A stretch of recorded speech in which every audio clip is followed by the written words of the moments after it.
గన్నవరం సూరంపల్లిలో ముఖ్యమంత్రి చంద్రబాబు పర్యటిస్తున్నారు. అస్సాంలో పర్యటిస్తున్న మోదీ పీఎం కిసాన్ యోజన నిధులను విడుదల చేశారు. ఈ కార్యక్రమంలో సీఎం చంద్రబాబు వర్చువల్ గా హాజరయ్యారు.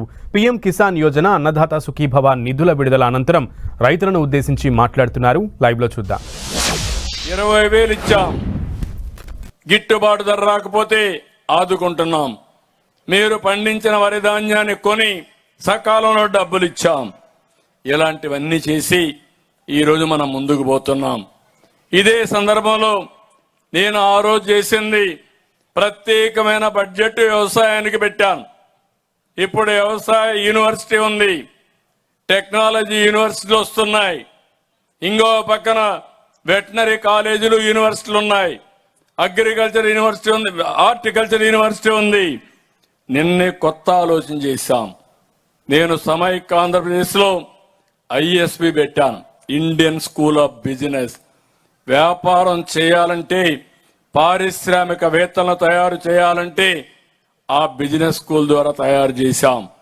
ఈరోజు దేశంలోనే మొట్టమొదటిసారిగా ఈరోజు ఐఎస్సి ఆలోచిస్తున్న ఇండియన్ స్కూల్ ఆఫ్ అగ్రికల్చర్, అంటే ఇండియన్ స్కూల్ ఆఫ్ వ్యవసాయానికి ఒక పెద్ద ఇన్స్టిట్యూట్ ఆఫ్ ఎక్సలెన్స్ పెట్టి ప్రపంచంలో ఉండే టెక్నాలజీస్ అన్ని తీసుకొచ్చి ఆదాయం పెరగాలంటే ఏం చేయాలనో అనునిత్యం మీకు అందించే బాధ్యత ఐఎస్సి తీసుకున్నట్టుగా ఒక కార్యక్రమానికి శ్రీకారం చుట్టాం. అందులో టెక్నాలజీ కానీ, ఫుడ్ ప్రాసెసింగ్ కానీ, ఫుడ్ హ్యాబిట్స్ కానీ, ఇంకో పక్క నాలెడ్జ్ కానీ అన్ని అనుసంధానం చేస్తాం. ఈ రోజే మీరు చూస్తున్నారు, మిమ్మల్ని అందరినీ గుర్తుపడడానికి ఆధార్ తీసుకొచ్చాం. ఈరోజు ఆధార్ ద్వారా ఈకేవైసీ చేసి ఎప్పటికప్పుడు మీరు వచ్చే పని లేకుండా స్పష్టతతో అన్ని కార్యక్రమాలు చేస్తున్నాం. ఈరోజు అదే తరహాలో గోదావరి తీసుకొచ్చాం. అన్ని పశువులకి ఆధార్ తరహాలో రికగ్నైజ్ చేసి మనుషుల్ని ఎట్లయితే ఐడెంటిఫై చేస్తామో పశువులన్నిటిని ఐడెంటిఫై చేయబోతున్నాం. ఆ పశువుల ఆరోగ్యం, అవి ఇచ్చే దిగుమతి, లేకపోతే ఎంత మనం ఫాడర్ పెడుతున్నాం, ఇవన్నీ కూడా చేసి తద్వారా ఆదాయం పెంచే బాధ్యత ఈ ప్రభుత్వం తీసుకుంటాం. ఇక్కడ ఒక విషయం మీరు గుర్తుపెట్టుకోవాలి. ఈరోజు మీరు చూస్తే రాష్ట్రంలో ఎక్కువ ఆదాయం వచ్చేది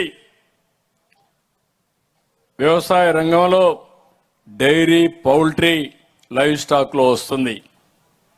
రెండో ఆదాయం అక్వాకల్చర్కి వస్తూ ఉంది. అదే సమయంలో హార్టికల్చర్కి వస్తూ ఉంది. దగ్గర 60-70% భూమి వ్యవసాయం చేస్తున్నాం. వ్యవసాయం 4వ ప్లేస్, చాలా తక్కువ ఆదాయం వస్తుంది. వరి వల్ల అనుకున్న ఆదాయం రాదు, కానీ మనకు అలవాటు అయింది. దీనికి ప్రత్యామ్నాయ పంటలు, ఎక్కువ దిగుబడి వచ్చేటివి, లేకుంటే ఆదాయం పెరిగే మార్గాలు మనం చూసుకోవాల్సిన అవసరం ఉందని చెప్పి కూడా మీకు తెలియజేస్తున్నా. నేను ఈరోజు రియల్ టైం గవర్నెన్స్ పెట్టాం. ఈ విషయం అందరూ గుర్తుపెట్టుకోవాలి. నేను 3 హామీలు ఇస్తున్నాను. ఒకటి, సంక్షేమ కార్యక్రమాలు. నేను ఆ రోజు చెప్పిన సంక్షేమ కార్యక్రమాలు ఈరోజు చెప్పిన తేదీకి ఇవ్వాలని, కేంద్రం ఎప్పుడు ఇస్తే ఆ రోజునే అన్నదాత సుఖీభవ పీఎం కిసాన్ తో అనుసంధానం చేస్తామని చెప్పిన మాట నిలబెట్టుకున్నాం. అదే సమయంలో తల్లికి వందనం, నేను ఆ రోజు చెప్పాను, తల్లికి వందనం, ఎంతమంది పిల్లలుంటే అంతమంది పిల్లలకి 15,000 రూపాయలు మీ అకౌంట్లో జమ చేసే బాధ్యత తీసుకుంటామని చెప్పాం, మాట నిలబెట్టుకున్నాం. మూడోది స్త్రీ శక్తి. మా ఆడబిడ్డలు ఎక్కడికి పోయినా ఈరోజు తక్కువ వచ్చారు, కానీ మా రైతులు, ఆడబిడ్డలు తక్కువ రైతులు ఉన్నారు. కానీ ఎక్కడికి పోయినా ఈరోజు చూస్తే జల్సాగా ఎవరిని అడిగే పని లేకుండా ఆర్టీసీ బస్సుల్లో ఫ్రీగా మీరు ప్రయాణ సౌకర్యం ఏర్పాటు చేసిన ప్రభుత్వం ఈ ఎన్డీఏ ప్రభుత్వం అని చెప్పి కూడా నేను మీకు తెలియజేస్తున్నా. ఒకప్పుడు తల్లిని చూడాలంటే భర్త పర్మిషన్ కావాలి, బిడ్డ డబ్బులు ఇవ్వాలి. ఇప్పుడు ఎవ్వరి పర్మిషన్ అవసరం లేదు. కూతుర్ని చూడాలంటే, తల్లి పోవాలంటే కష్టం. ఎవరైనా ఉద్యోగం చేస్తే వాళ్లకు ఇబ్బందులు. ఈరోజు స్త్రీ శక్తి వల్ల చాలా మందికి మీకు వెసులుబాటు వచ్చింది. యాక్సిడెంట్లు తగ్గాయి. మహిళలు సురక్షితంగా ప్రయాణం చేసే పరిస్థితికి వచ్చారు. దీపం కింద 3 సిలిండర్లు ఇస్తామని చెప్పాం. రేటు పెరిగింది, అయినా పర్వాలేదు.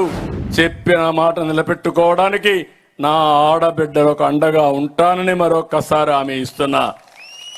ఈరోజు మీరందరూ గుర్తుపెట్టుకోవాలి, మొదటి తారీఖు వస్తే గుర్తొచ్చేది పేదల సేవలు. ముఖ్యమంత్రి మొదలుకొని, ఎమ్మెల్యే మొదలుకొని, గ్రామాల్లో ఉండే ఎన్డీఏ కార్యకర్తలు కూడా మీ ఇంటి దగ్గరకు వస్తున్నారు, మీ దర్శనం చేసుకుంటున్నారు. 4,000, 10,000, 15,000, 6,000 ఇచ్చే ఏకైక ప్రభుత్వం భారతదేశంలో ఆంధ్రప్రదేశ్ రాష్ట్రం. ఈరోజు ఒక్క విషయంలో మీ అందరిని, ఎందుకంటే నేను కూడా మీకు చాలా ఇవ్వాలనుకుంటున్నా, కానీ ఖజానా చూస్తే మాత్రం చాలా ఇబ్బందులున్నాయి. ఎత్తుక్కుంటున్నా, కష్టపడుతున్నాం, అభివృద్ధిని ట్రాక్ లో పెట్టాం. మత్స్యకారులకు ఇచ్చాం, చేనేత కార్మికులకు ఇచ్చాం, ఆటో డ్రైవర్లకు ఇచ్చాం. ఈ విధంగా మనం చెప్పుకుంటూ పోతే పూజారులు మొదలుకొని మౌజములకి, ఇమాములకి, పాస్టర్లకి అందరికీ సహాయం చేస్తున్నాం. కానీ ఈరోజు ఇంకొక విషయం మనం గుర్తుపెట్టుకోవాల్సింది, సంక్షేమం ఎంత ముఖ్యమో అభివృద్ధి కూడా అంతే ముఖ్యం. అభివృద్ధి జరిగితే ఆదాయం పెరుగుతుంది, సంపద సృష్టించబడుతుంది. అందుకే 21 లక్షల కోట్ల రూపాయలు పెట్టుబడులు వచ్చాయి. ఇవి వస్తే 23 లక్షల మందికి ఉద్యోగాలు వస్తాయి. ప్రతి కేబినెట్ లో క్లియర్ చేస్తున్నాం. ఎక్కడికక్కడ వార్ ఫుటింగ్ లో ముందుకు తీసుకుపోతున్నాం. రాబోయే 3 సంవత్సరాల్లో చెప్పిన ప్రాజెక్టులు పూర్తి చేసి మన యువతకు ఉద్యోగాలు ఇప్పించే బాధ్యత మేము తీసుకుంటామని మీ అందరికీ హామీ ఇస్తున్నా. మూడోది మీరు గుర్తుపెట్టుకోవాలి, ఒకప్పుడు మీ రోడ్లు ఎట్టున్నాయో చూస్తున్నారు. ఎక్కడ చూసినా గోతులు పడిపోయినాయి. మనం ప్రయాణం చేసే పరిస్థితుల్లో లేం. నేను అడుగుతున్నా ధైర్యంగా, ఇంకా చేయాలి, డబ్బులు కావాలి. ముందు కంటే రోడ్లు బాగున్నాయా లేదా అని మిమ్మల్ని అడుగుతున్నా. బాగున్నాయంటే గట్టిగా చెప్పండి. దీనికోసమే దాన్ని ఒక లక్ష్యంగా పెట్టుకుని ఇంకా ముందుకు పోతున్నాం. ఇది కాకుండా సుపరిపాలన ఇస్తానన్నాను. మీరు గుర్తుపెట్టుకోవాలి, ఈరోజు అన్ని సేవలు ఆన్లైన్లో మీకు వచ్చేస్తున్నాయి. ఎక్కడా ఎత్తుక్కునే పని లేదు, మీరు ఎవరి దగ్గరికి పోయే పని లేదు. ఈరోజు ఏది కావాలన్నా, సర్టిఫికెట్లు కావాలన్నా, పర్మిషన్లు కావాలన్నా, ఏది కావాలన్నా ఆన్లైన్లో రియల్ టైంలో మీ ఇంటి దగ్గర ప్రొవైడ్ చేసే బాధ్యత తీసుకున్నా. సంక్షేమ కార్యక్రమాలు, ప్రభుత్వ సేవలు మీకు సక్రమంగా అందుతున్నాయా లేదా అని ఒక పక్క టెక్నాలజీ ఆడిట్ చేస్తున్నా, ఇంకొక పక్క ఎక్కడికక్కడ IVRS పంపించి మీ ఒపీనియన్ తీసుకుంటున్నా. ఎవరైనా సరిగా పనిచేయకపోతే చేపిస్తున్నాం. దీనివల్ల కూడా మీకు మెరుగైన సేవలు అందించే పరిస్థితికి వచ్చింది. ఇప్పుడు ఇవన్నీ చేస్తూనే వ్యవసాయాన్ని ఒక ప్రత్యేకమైన శ్రద్ధ పెట్టాను. రాబోయే 1 సంవత్సరంలో మీ ఆరోగ్యాన్ని బాగు చేయడం కోసం నేను సంజీవిని ప్రాజెక్ట్ తీసుకొస్తున్నాం. AI డాక్టర్ ఉంటాడు మీ అందరికీ, మీ పిల్లలకు ట్యూటర్ ఉంటాడు. మీ టీచర్ బాగా పనిచేయకపోతే ట్యూటర్ టీచ్ చేసి ఏం కావాలన్నా టీచ్ చేయడానికి, అక్కడ బ్యాక్లాగ్ ఉంటే నేరుగా తల్లులు కూడా ఆ ట్యూటర్ చెప్పి మీ పిల్లల్ని బాగా చదివించే బాధ్యత తీసుకోవచ్చు. పరీక్షలు కూడా మీరు కండక్ట్ చేసే పరిస్థితికి వస్తుంది. అదే మాదిరిగా అగ్రానమిస్టులు తీసుకొస్తాం. ఇవన్నీ వస్తే చాలా వరకు మీకు ఉపయోగపడుతుంది. ఇంకొక విషయం కూడా మీరు గుర్తుపెట్టుకోండి, ప్రకృతి వ్యవసాయం ఇది చాలా ముఖ్యం. నేను పదే పదే చెప్తున్నాను, ఇది పెద్ద గేమ్ చేంజర్గా తయారవుతుంది. మన ఆరోగ్యం, మనం పండించే పంటలకు మెరుగైన ధర లభించాలంటే ప్రకృతి సేద్యానికి వెళ్ళాలి. ఈరోజు మనం తినేది క్రిమి సంహారక మందులు కొట్టిన తిండిని, ఎరువులేసిన తిండి తింటే మన ఆరోగ్యం ఏమవుతుందో మీరే గుర్తుపెట్టుకోండి. అందుకని పంజాబ్లో నేను చూశాను, పంజాబ్ నుంచి ఢిల్లీకి ఎవ్రీడే 2 ట్రైన్లు వెళ్తాయి. ఒకప్పుడు అన్నదాతగా ప్రఖ్యాతగాంచింది. దేశానికే రైస్ బౌల్గా పంజాబ్, ఆంధ్రప్రదేశ్ ఉండేది. ఈరోజు ఈ 2 ట్రైన్స్ లో క్యాన్సర్ పేషెంట్లు ఢిల్లీకి తీసుకుపోతున్నారంటే అక్కడ ఎక్సెస్ యూరియా వాడి ఆరోగ్యం చెడగొట్టే పరిస్థితికి వచ్చారు. ఈ విషయంలో నేను అందుకే పదే పదే చెప్తున్నాను. ఇప్పుడే ప్రధానమంత్రి గారు చెప్పారు, 3,000 రూపాయలకి ఇచ్చే యూరియా 300 రూపాయలకి ఇస్తా ఉంటే అందరూ కూడా యూరియా వాడేసి కడాన భూమిని కూడా నిస్సారం చేస్తున్నారు. మీ పొలానికి ఒక్క యూరియానే వేస్తే తద్వారా ఫలితాలు రావు. మన బాడీ కోసం, మన శరీరం కోసం ఏ విధంగా మనం అనేక వస్తువులు తింటాం. ప్రోటీన్ తింటాం, ఫ్యాట్ తింటాం, మినరల్స్ తింటాం. అప్పుడే సమతుల్యమైన ఆహారం, దీనివల్ల ఆరోగ్యం మెరుగ్గా ఉంటుంది. మనం సరిగా తిండి తినకపోతే, అదే మరి పరిపుష్టమైన ఆహారం లేకపోతే ఆటోమేటిక్గా డెఫిషియన్సీ వస్తాయి, అక్కడి నుంచి సమస్యలు వస్తాయి. అందుకే నేను చెప్తున్నా, ప్రకృతి సేద్యంతో మనం ముందుకు పోయి ట్రేసబిలిటీ పెట్టుకొని సర్టిఫికేషన్ పెడితే ఇప్పుడు వచ్చే ధర కంటే ఎక్కువ ధర వస్తుంది. 15 లక్షల మంది రైతులు చేస్తున్నారు. 8,168 గ్రామాల్లో చేస్తున్నారు. 18 లక్షల ఎకరాల్లో చేస్తున్నారు. రాబోయే రోజుల్లో 50 లక్షల ఎకరాల్లో ప్రకృతి సేద్యం చేయాలని ముందుకు పోతున్నాం. ప్రకృతి సేద్యంలో డ్రోన్లు కూడా ఉపయోగించవచ్చు. ఏదైతే ఈరోజు మనం వాడే జీవామృతం, ఇవన్నీ కూడా డ్రోన్ ద్వారా కొట్టే పరిస్థితి వస్తుంది. ఈ విషయాన్ని కూడా మీరు గుర్తుపెట్టుకోవాల్సిన అవసరం ఉంది. అందుకే నేను ఈరోజు మిమ్మల్ని అందరినీ కోరుతున్నా, నేను ఏదైతే ఒక బ్లూ ప్రింట్ తయారు చేశామో దీన్ని మీరందరూ కూడా అర్థం చేసుకోవాల్సిన అవసరం ఉంది. ఈరోజే మనం చూసాం, ఇప్పుడే మన వాళ్ళు ఇస్తున్నారు, ఒక లిస్ట్ ఇచ్చారు. మొత్తం 45,94,945 మంది రైతులకి మనం డబ్బులు ఇవ్వాల్సి వస్తే టోటల్గా ఈ డబ్బులన్నీ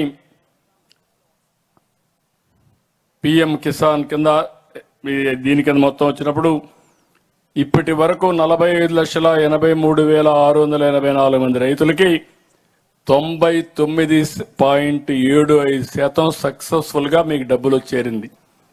అంటే 0.25% 100%లో. అంటే ఇవన్నీ చూసినప్పుడు డబ్బులు కూడా 99.63% వెళ్ళింది. ఫెయిల్ అయింది 11,261 మాత్రం ఫెయిల్ అయినాయి. దానికి కారణం మీ అకౌంట్స్ మార్చడం, ఇంకా టెక్నికల్ ప్రాబ్లమ్స్ రావడం. అది కూడా రేపు మార్నింగ్ అంతా కరెక్ట్ చేసి ఇవన్నీ కూడా చేస్తామని చెప్పి కూడా నేను మీకు తెలియజేస్తున్నా. ఫైనల్గా నేను ఒకటే కోరుతున్నా, ఈరోజు ఈ కార్యక్రమంలో నేను రాష్ట్రంలో ఉండే ప్రజలందరి సహకారం కోరుతున్నా. సంక్షేమం ఎంతవరకు వీలైతే అంతవరకు ఇచ్చుకుంటాం, ముందుకు పోతాం. దాంట్లో ఏమాత్రం అనుమానం లేదు. ఇచ్చే సంక్షేమాన్ని కూడా పగడ్బందీగా ఇస్తాం. చివరి వ్యక్తికి చేరే వరకు అన్ని జాగ్రత్తలు తీసుకుంటాం. అదే మరిగా అభివృద్ధిని పరిగెత్తిస్తాం. ఇంకా పెద్ద ఎత్తున అభివృద్ధి చేస్తాం. ఉపాధి అవకాశాలు కల్పిస్తాం. మీ ఆదాయాన్ని పెంచే మార్గాన్ని నిరంతరం ముందుకు తీసుకుపోతాం. మూడో పక్కన సుపరిపాలన, తద్వారా టెక్నాలజీ ఉపయోగిస్తాం. అన్ని రంగాల్లో ఉపయోగిస్తాం. అగ్రిటెక్ ఉపయోగిస్తాం. వ్యవసాయంలో ఎన్ని మెరుగైన పద్ధతులున్నాయో అన్ని తీసుకొస్తాం. ఇంకో పక్క టెక్నాలజీ ఉపయోగించి ఒక దాంట్లో కాకుండా వ్యవసాయం కానీ, లేకపోతే ఎడ్యుకేషన్ కానీ, ఆరోగ్యం కానీ అన్ని విషయాల్లో ముందుకు తీసుకెళ్తాం. కానీ రాష్ట్రంలో ఉండే మిమ్మల్ని ఒకటే కోరుతున్నాం, మీరందరూ అనునిత్యం ఆలోచించాల్సిన అవసరం ఉంది. ఏది మంచి, ఏది చెడు, ఏది చేస్తే షార్ట్ టర్మ్లో, మీడియం టర్మ్లో, లాంగ్ టర్మ్లో మనకు లాభం ఉంటుంది, మన జీవితాలు మెరుగుపడతాయి. ఇంకొక విషయం కూడా మీరు గుర్తుపెట్టుకోవాలి. ఈరోజు ప్రధానమంత్రి గారు ఉన్నారు, 3వసారి గెలిచారు. గుజరాత్ ఉంది, 5 సార్లు గెలిచారు. 6వసారి కూడా గెలుస్తున్నారు. 6 సార్లు గెలిస్తే దానివల్ల